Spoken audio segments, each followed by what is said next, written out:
বোন বলেছিল একটা নতুন রেসিপি তৈরি করবে, তার জন্য গিয়েছিলাম মাংস আনতে। আর সেই নতুন আইটেমটা হলো আম পোড়া দিয়ে মাংস।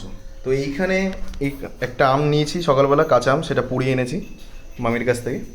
আর মাংস নিয়ে এসেছি, একটু কম দেখেই এনেছি মাংস, 100 টাকার নিয়ে এসেছি।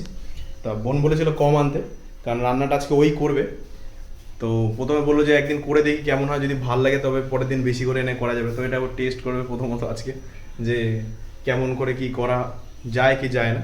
এটা খুব ট্রেন্ডিং একটা রান্না, এখন সবাই মোটামুটি কম বেশি খাচ্ছে। তো আমরাও ভাবলাম যে করি, বোনও দেখেছে আমিও দেখেছি, ভাবলাম করতে। তো এই আমপোড়াটা দিয়েছি, বানাবে আগে দেখি আমপোড়াটা হয়েছে নাকি। যদি আমপোড়া হয় তবে আমপোড়া দিয়ে মাংস হবে, আর যদি আমপোড়া না হয় তাহলে এমনি অন্য কোনো আইটেম ওর একটা রান্না করবে মাংস দিয়ে। তো এখন তো আমি থাকবো না, আমি একটা ব্যাচ পড়ে উঠলাম। তো এখন একটু খেয়ে দিয়ে আমি আবার একটা ব্যাচ পড়াতে বসবো। তো আমি আর উঠতে উঠতে 4:30 4টে বেজে যাবে। তার মিডিলে একটা টাইম এসে হয়তো আমি খাবো 2টো নাগাদ এসে, এরকম কিছু একটা। তো তখন এসে দেখবো যে কী রান্না করে ও না করে। তখন যদি হয় আপনাদের দেখাবো যে মাংসটা কেমন হয়েছে বা কোন আইটেম রান্না করেছে, আদৌ আম পোড়াতে মাংস হয়েছে কিনা। তো চলুন। আর এখানে দেখতেই পাচ্ছেন একজন শুয়ে আছে, এই ও আলাদাই। ও যেই দেখেছে, ও ফার্স্টে যা প্যাকেটটা নিয়ে এসেছি ও ভেবেছে ওর খাবার, তারপর দেখছে না ওটা ওর খাবার না। ও ঘুরে বেড়াচ্ছিল, তো যেই বুঝে গেছে ওটা ওর খাবার না, তা শুয়ে পড়েছে এখানে। চলুন তাহলে বাই, এখন যাই ওই বাড়িতে পড়াতে বসে। তো এই হচ্ছে রান্না, কালারটা এরকম এসছে, এখনও জানি না কেমন খেতে হবে, সেটা একটু পরে খেয়ে দেখবো।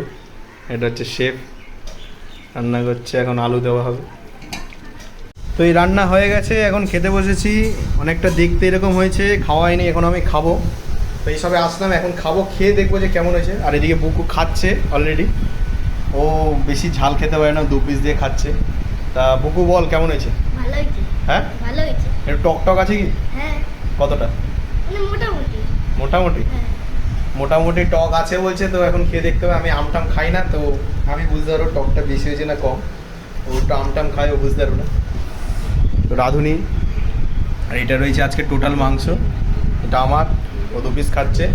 ও এখন খেতে পড়তে হবে, আমিও খেতে আবার পড়াতে যাবো। তো খেয়ে দেখাই একবার কেমন হয়েছে, টক হয়েছে নাকি হালকা মিডিয়াম একদম ভালো ফ্লেভার। চলুন তাহলে খেয়ে দেখা যাক।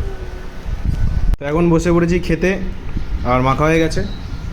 তো যা খেয়ে বুঝলাম সেরকম বেশি টকের ফ্লেভারটা পাওয়া যায় না, নাকি আমাদের আমের টক ছিল না সেটাও বুঝতে পারছি না, কিন্তু ভালো লাগছে খেতে, খুব ভালো রান্না হয়েছে।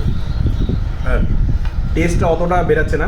হ্যাঁ, একবার মুখে দিলে তুমি বুঝতে পারো যে আম বা একটু টক টাইপের কিছু দেওয়া আছে, কিন্তু এমন না যে অনেকে টক খায় না, তাদের খেলে একটু গা গোলাবে, সেরকম কোনো একটা হালকা ফ্লেভার আছে, কিন্তু পুরোপুরি টক লাগছে না।